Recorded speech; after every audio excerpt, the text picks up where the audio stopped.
We are the monsters and beget monsters. Litter of mouse, look at that. We are the monsters, each in our own special way, with our own unique form of amnesia. Nest of gaping mouths born blind. Our faces bathed in God's shadow, the sunlight. Each of us born with the right to ignore, until they die of neglect, the powers of forgiveness and foresight. We are the murderers. Murderers murdered by murderers. Light on its crutches has no comment. We are the ears of the murdered. It looks like we're born with a taste for revenge, a readiness to take our turn at becoming one of the murderers, then one of the murdered again. The word in its wheelchair maintains its unbridgeable silence, reserving judgment. For our startling alacrity when it comes to casting the first stone is matched only by our eagerness and instantaneous willingness to risk our own lives to save a stranger's. Oh, blind light, its eyes filled with tears. I know I'm not supposed to say these things. Too late, I already said them. Then I drew the Queen of Sleep. If I remember right, is this the ocean or the desert floor? I drew the Ace of Heroin to soothe my tortured animal. It's now a major felony for me to be alive, and they can have it.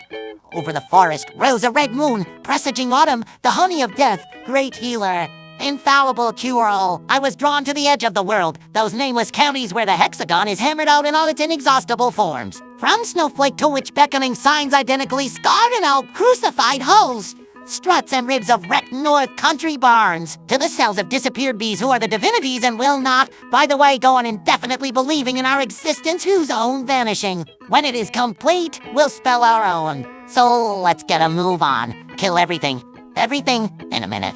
First, give me a chance to get over the shock of my sudden and bloody arrival here. Evacuated, cast out from the infinite with which I had been one substance forever. And okay, those others were there waiting to greet me, happy to see me, what acting, eager to take me home with them, clothe and feed me, in love and on me, etc. But I will get over it one way or another. I am going to find my way back and let the good times roll. When you get to the fork in the road, it's not an audition, and it's not an interview for a job. There will be no angel armed with a great sword of fire. But what are you supposed to do? Just stand there with a bewildered and obsequious look on your face. I'll probably go the way everyone else does without even thinking about it. Sooner or later, like most everyone, I will get down on my hands and knees baying obligingly, offer my throat to the knife, and move on.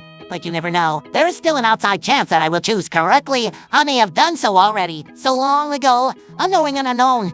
All I can say is my hand is still shaking. The better to tumble the dice, I suppose. Deep down I am on the right track. I can feel it, I can see it. And if I misplace the dice, I'll remove both my eyeballs, spin around a few times, like the lock on a safe, like the hands of a clock, like the six-chambered cylinder of the old revolver used once before and only once in the familiar death-daring pastime. I'll spin until I stop, until I get a firm shove from behind and I'm off. I won't be able to see where I'm headed, but I'm not getting on my hands and knees. I don't care what they do. They're not going to do shit. I'm on the road again, white blindness. I'll be there, road unfolding like an endless bandage. Road of it is not so much a matter of arriving as it is of never turning back. Then, it will be time to sing.